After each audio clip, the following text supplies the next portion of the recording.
Hi friends, ಕಲಿಯೋಣ ಜಾವಾಸ್ಕ್ರಿಪ್ಟ್ನ ಈ ವಿಡಿಯೋದಲ್ಲಿ ನಾವು ಮೊದಲನೇದಾಗಿ ವೇರಿಯೇಬಲ್ಸ್ನ ಹೇಗೆ ಡಿಕ್ಲೇರ್ ಮಾಡೋದು ಮತ್ತು ಜಾವಾಸ್ಕ್ರಿಪ್ಟಲ್ಲಿರೋ ಬೇರೆ ಬೇರೆ ಡೇಟಾ ಟೈಪ್ಸ್ ಏನೇನು ಅಂತ ಕಲಿಯೋಣ ಬನ್ನಿ.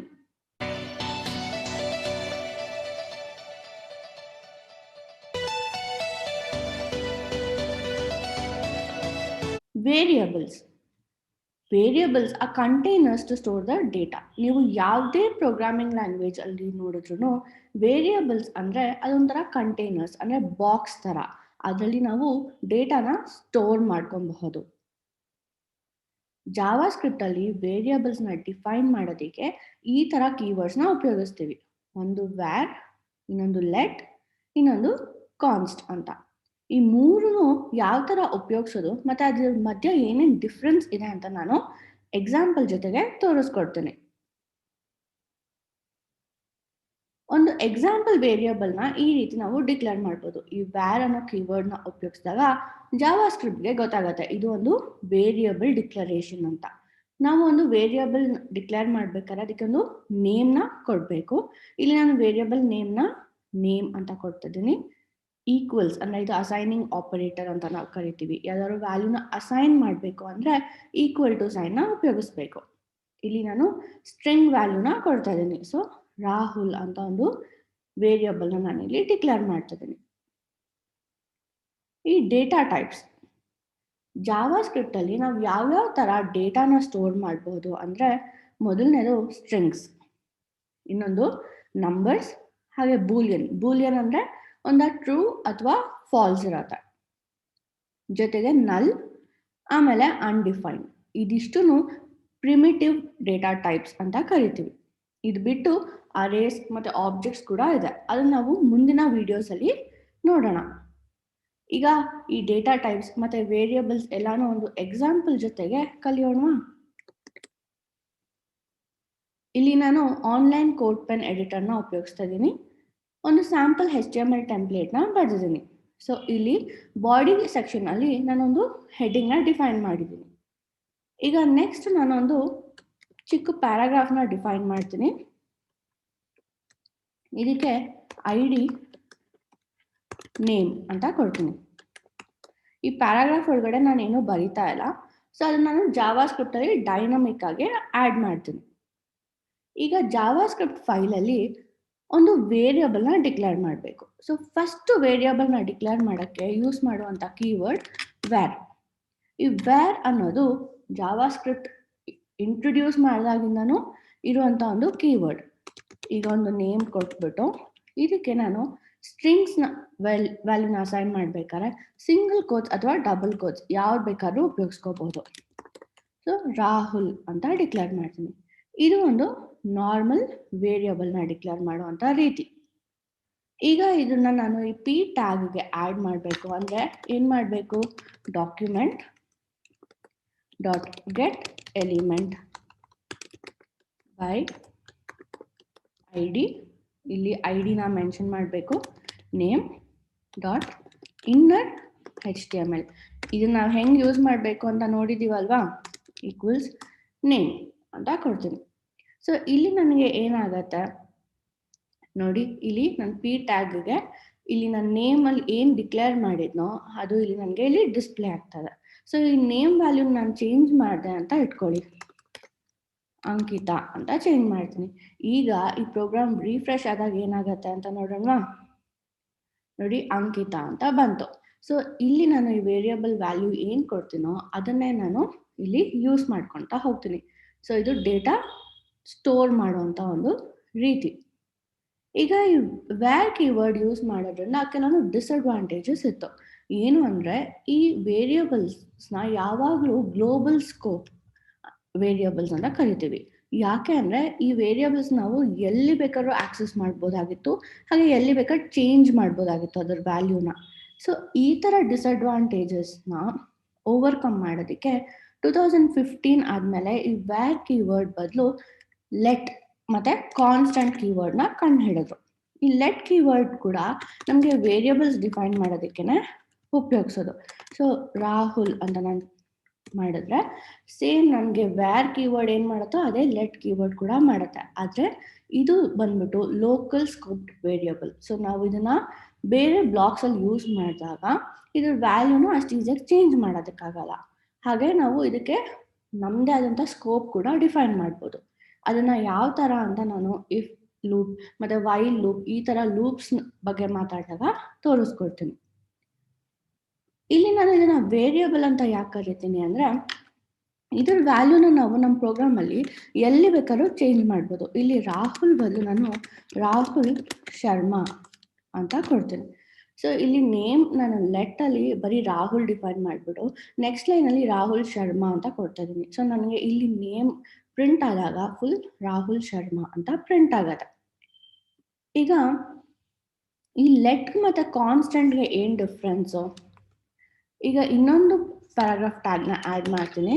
ಇದಕ್ಕೆ ID ಏಜ್ ಅಂತ ಕೊಡ್ತೀನಿ.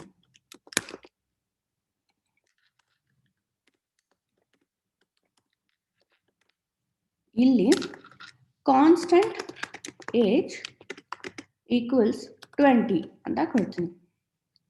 Document dot get element by ID age dot inner HTML equals age. ಇಲ್ಲಿ ನಾನು ಈ ಥರ ಕೊಟ್ಟಾಗ ನನಗೆ ಇಲ್ಲಿ ಏಜ್ 20 ಅಂತ ಪ್ರಿಂಟ್ ಆಗ್ತದೆ. ಈಗ ನಾನು ಈ ಲೆಟ್ಟಲ್ಲಿ ನಾನು ಏನು ಮಾಡಿದೆ, ಲೆಟ್ ಯೂಸ್ ಮಾಡಿದಾಗ ಆ ನೇಮ್ನ ನಾನು ಹೆಂಗೆ ಬೇಕಾದ್ರೂ ಹಂಗೆ ಚೇಂಜ್ ಮಾಡಿದೆ. ಅದೇ ಥರ ನಾನು ಕಾನ್ಸ್ಟೆಂಟ್ ವ್ಯಾಲ್ಯೂ ಚೇಂಜ್ ಮಾಡೋಕ್ಕಾಗತ್ತಾ? ಟ್ರೈ ಮಾಡೋಣ. ಏಜ್ ಈಕ್ವಲ್ಸ್ ಟು 25 ಅಂತ ನೆಕ್ಸ್ಟ್ ಲೈನಲ್ಲಿ ಕೊಟ್ಟಾಗ ನನ್ನ ಪ್ರೋಗ್ರಾಮ್ ಕಂಪೈಲ್ ಆದಾಗ ಏನೋ ಒಂದು ಎರರ್ ಬರ್ತದೆ. Assignment to constant variable. ಈ ಕಾನ್ಸ್ಟೆಂಟನ್ನು ನಾವು ಡಿಫೈನ್ ಮಾಡಿದ್ರೆ ಆ ವ್ಯಾಲ್ಯೂನ ನಾವು ನಮ್ಮ ಪ್ರೋಗ್ರಾಮಲ್ಲಿ ಎಲ್ಲೂ ಕೂಡ ಚೇಂಜ್ ಮಾಡೋದಕ್ಕಾಗಲ್ಲ. ಸೊ ನಾವು ಫಸ್ಟ್ ಏನು ಡಿಫೈನ್ ಮಾಡ್ತೀವೋ ಅದೇ ಯಾವಾಗಲೂ ಅದ್ರ ವ್ಯಾಲ್ಯೂ ಆಗಿ ಇರುತ್ತೆ. ಸೊ ಇದೇನೆ ಈ ಲೆಟ್ ಕೀವರ್ಡ್ಗೂ ಕಾನ್ಸ್ಟೆಂಟ್ ಕೀವರ್ಡ್ಗೂ ಇರುವಂಥ ಒಂದು ಡಿಫ್ರೆನ್ಸ್.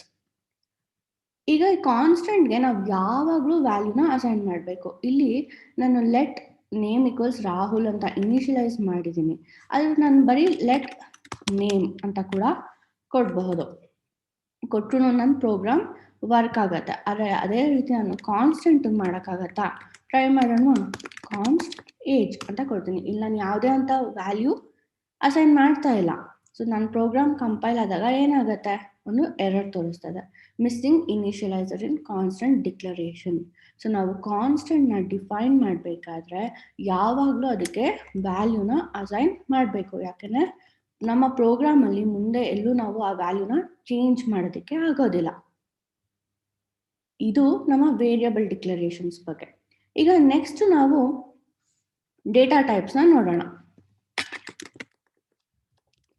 ಈ ಡೇಟಾ ಟೈಪ್ಸ್ ಯಾವ್ಯಾವ ಥರ ಇದೆ? ನಾನು ಹೇಳ್ದಂಗೆ ಸ್ಟ್ರಿಂಗ್, ನಂಬರ್ಸ್, ಬೂಲಿಯನ್, ನಲ್ ಮತ್ತು ಅನ್ಡಿಫೈನ್ಡ್. ಇದಿಷ್ಟು ಜಾವಾಸ್ಕ್ರಿಪ್ಟಲ್ಲಿರುವ ಪ್ರಿಮಿಟಿವ್ ಡೇಟಾ ಟೈಪ್ಸ್.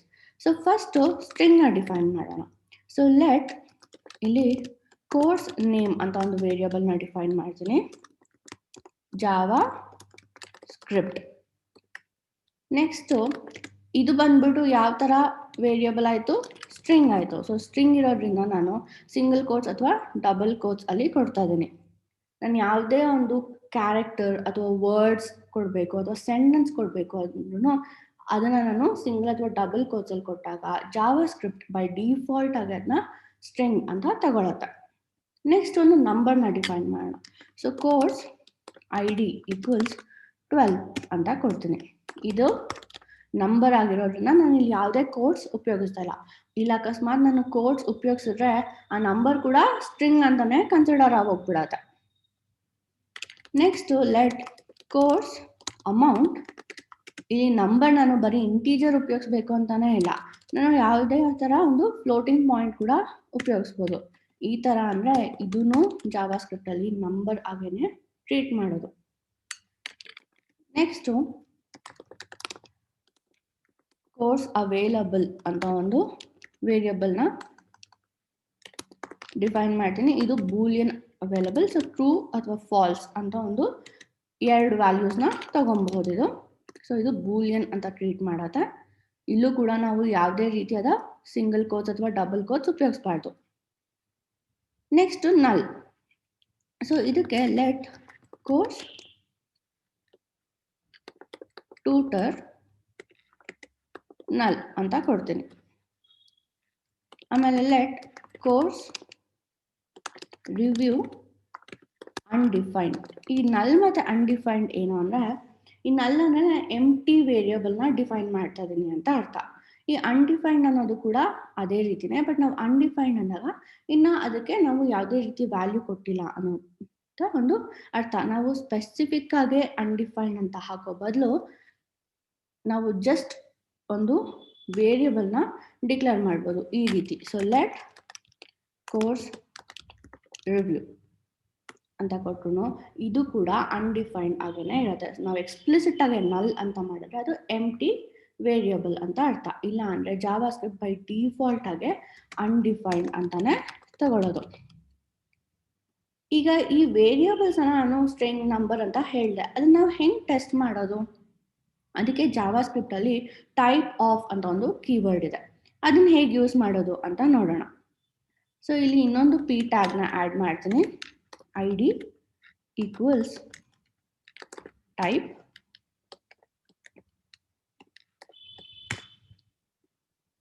ಇಲ್ಲಿ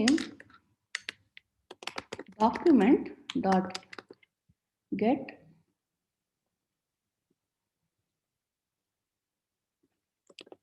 element by ID type dot inner HTML equals ಇಲ್ಲಿ ನಾನು ಟೈಪ್ ಆಫ್ ಅನ್ನೋ ಕೀವರ್ಡ್ನ ಉಪಯೋಗಿಸ್ಕೊಂಡು ಆ ವೇರಿಯೇಬಲ್ ಹೆಸರನ್ನ ಕೊಡ್ಬೋದು. ಕೋರ್ಸ್ ನೇಮ್ ಅಂತ ಕೊಡ್ತೀನಿ. ಸೊ ಏನು ಔಟ್ಪುಟ್ ಬರುತ್ತೆ ನೋಡೋಣ. ನೋಡಿ, ಸ್ಟ್ರಿಂಗ್ ಅಂತ ಬಂತು. ಯಾಕೆಂದರೆ ಇಲ್ಲಿ ಕೋರ್ಸ್ ನೇಮ್ ನಾನು ಕೋಡ್ಸಲ್ಲಿ ಕೊಟ್ಟಿದ್ದೀನಿ, ಹಾಗೆ ಒಂದು ವರ್ಡ್ನ ಕೊಟ್ಟಿದ್ದೀನಿ. ಸೊ ಅದು ಸ್ಟ್ರಿಂಗ್ ಅಂತ ತಗೊಂತು. ನೆಕ್ಸ್ಟ್ ಕೋರ್ಸ್ ID ಏನು? ಕೋರ್ಸ್ ID-ನ ಟೈಪ್ ಏನಾಗುತ್ತೆ? ನಂಬರ್ ಆಗುತ್ತೆ. ಸೊ ಅದು ನಂಬರ್ ಅಂತ ಪ್ರಿಂಟ್ ಮಾಡ್ತದೆ. ಹಾಗೆ ಕೋರ್ಸ್ ಅಮೌಂಟ್ ಯಾವ ಟೈಪಲ್ಲಿದೆ ಅಂತ ನೋಡೋಣ. ಅದು ಕೂಡ ನಂಬರ್ ಅಂತಾನೆ ಬಂತು. ನೆಕ್ಸ್ಟ್ ಕೋರ್ಸ್ ಅವೈಲಬಲ್, ಇದು ನಮಗೆ ಬೂಲಿಯನ್ ಫ್ಲಾಗ್ ಅಂತ ಬರಬೇಕು, ಅಂದರೆ ಬೂಲಿಯನ್ ಅಂತ ಬರಬೇಕು. ಸೊ ಏನು ಬರುತ್ತೆ ನೋಡೋಣ. ಕೋರ್ಸ್ ಅವೈಲಬಲ್ ಬೂಲಿಯನ್ ಅಂತ ಬಂತು. ನೆಕ್ಸ್ಟು ಕೋರ್ಸ್ ಟ್ಯೂಟರ್, ಇದನ್ನು ನಾನು ಎಕ್ಸ್ಪ್ಲಿಸಿಟ್ ಆಗಿ ನಲ್ ಅಂತ ಕೊಟ್ಟಿದ್ದೀನಿ. ಸೊ ನನಗೇನು ಟೈಪ್ ಬರುತ್ತೆ ಅಂತ ನೋಡೋಣ. ಆಬ್ಜೆಕ್ಟ್ ಅಂತ ಬರ್ತದೆ. ಯಾಕೆ ಇಲ್ಲಿ ನಾನು ನಲ್ ಅಂತ ಕೊಟ್ಟರು ಆಬ್ಜೆಕ್ಟ್ ಅಂತ ಯಾಕೆ ಬರ್ತದೆ ಅಂದರೆ, ಈ ಥರ ಎಂಟಿ ವೇರಿಯೇಬಲ್ಸ್ನ ಬೈ ಡಿಫಾಲ್ಟ್ ಜಾವಾಸ್ಕ್ರಿಪ್ಟ್ ಆಬ್ಜೆಕ್ಟ್ ಅಂತ ಟ್ರೀಟ್ ಮಾಡುತ್ತೆ, ಎಂಟಿ ಆಬ್ಜೆಕ್ಟ್ಸ್ ಅಂತ. ಅದಕ್ಕೆ ನಾವು ಯೂಶಲಿ ಎಂಟಿ ವೇರಿಯೇಬಲ್ಸ್ನ ಡಿಕ್ಲೇರ್ ಮಾಡೋದನ್ನ ಅವಾಯ್ಡ್ ಮಾಡಬೇಕು. Next course review. Course review ಯಾವ ಥರ ವೇರಿಯೇಬಲ್ಲು? ಅನ್ಡಿಫೈನ್ಡ್. ಯಾಕಂದರೆ ಇಲ್ಲಿ ನಾವು ಏನನ್ನೂ ಇನಿಷಿಯಲೈಸ್ ಮಾಡ್ತಾ ಇಲ್ಲ. ಸೊ ಬೈ ಡಿಫಾಲ್ಟ್ ಜಾವಾಸ್ಕ್ರಿಪ್ಟ್ ಅದನ್ನ ಅನ್ಡಿಫೈನ್ಡ್ ಅಂತ ತಗೊತಾ ಇದೆ. ಸೊ ಇದೆಲ್ಲಾನು ಜಾವಾಸ್ಕ್ರಿಪ್ಟಲ್ಲಿ ಇರುವಂಥ ಪ್ರಿಮಿಟಿವ್ ಡೇಟಾ ಟೈಪ್ಸ್. ಹಾಗೆ ನೀವು ಇನ್ನೊಂದು ವಿಷಯ ಕಳ್ಕೊಬೇಕು ಅಂದರೆ, ಜಾವಾಸ್ಕ್ರಿಪ್ಟಲ್ಲಿ ಈ ಡೇಟಾ ಟೈಪ್ಸ್ ಎಲ್ಲ ಡೈನಮಿಕ್ ಆಗಿ ಅಸೈನ್ ಆಗುತ್ತೆ. ನೀವು ಬೇರೆ ಪ್ರೋಗ್ರಾಮಿಂಗ್ ಲ್ಯಾಂಗ್ವೇಜಸ್ ಜಾವಾ ಅಥವಾ ಸಿ ಎಲ್ಲ ತಗೊಂಡ್ರೆ ಇಲ್ಲಿ ನೀವು ವ್ಯಾರ್ ಅಂತೆಲ್ಲ ಹಾಕೋಕ್ಕಾಗಲ್ಲ. ನೀವು ಅಲ್ಲಿ ಸ್ಟ್ರಿಂಗ್ ಅಥವಾ ಇಂಟೀಜರ್, ಫ್ಲೋಟ್ ಈ ಥರ ಡಿಫೈನ್ ಮಾಡಬೇಕು. ಆದರೆ ಜಾವಾಸ್ಕ್ರಿಪ್ಟಲ್ಲಿ ಈ ವ್ಯಾರ್, ಲೆಟ್, ಕಾನ್ಸ್ಟ್ ನೀವು ಯಾವುದೇ ಕೀವರ್ಡ್ ಯೂಸ್ ಮಾಡಿಕೊಂಡು ವೇರಿಯೇಬಲ್ ಡಿಕ್ಲೇರ್ ಮಾಡಿದ್ರು ವ್ಯಾಲ್ಯೂ ನೀವು ಯಾವ ಥರ ಅಸೈನ್ ಮಾಡ್ತಾ ಇದ್ದೀರೋ ಅದ್ರ ಬೇಸಿಸ್ ಮೇಲೆ ಡೈನಮಿಕ್ ಆಗಿ ಆ ಡೇಟಾ ಟೈಪ್ ಸೆಟ್ ಆಗುತ್ತೆ. ನೀವು ನಮ್ಮ ವೆಬ್ಸೈಟ್ kaliyona.com ವಿಸಿಟ್ ಮಾಡಿದ್ರೆ ಅಲ್ಲಿ ಜಾವಾಸ್ಕ್ರಿಪ್ಟ್ ಜೊತೆಗೆ HTML ಮತ್ತು CSS ಕೋರ್ಸ್ಗೂ ಎನ್ರೋಲ್ ಆಗ್ಬೋದು. ಈ ಕೋರ್ಸ್ನ ನೀವು ಕಂಪ್ಲೀಟ್ ಮಾಡಿದ್ರೆ ನಿಮಗೆ ಕೋರ್ಸ್ ಕಂಪ್ಲೀಷನ್ ಸರ್ಟಿಫಿಕೇಟ್ ಕೂಡ ಸಿಗತ್ತೆ. ಹಾಗೆ ನೀವು ನಮ್ಮ ಯೂಟ್ಯೂಬ್ ಚಾನಲ್ಗೆ ಸಬ್ಸ್ಕ್ರೈಬ್ ಆಗೋದನ್ನ ಮರಿಬೇಡಿ. Thank you.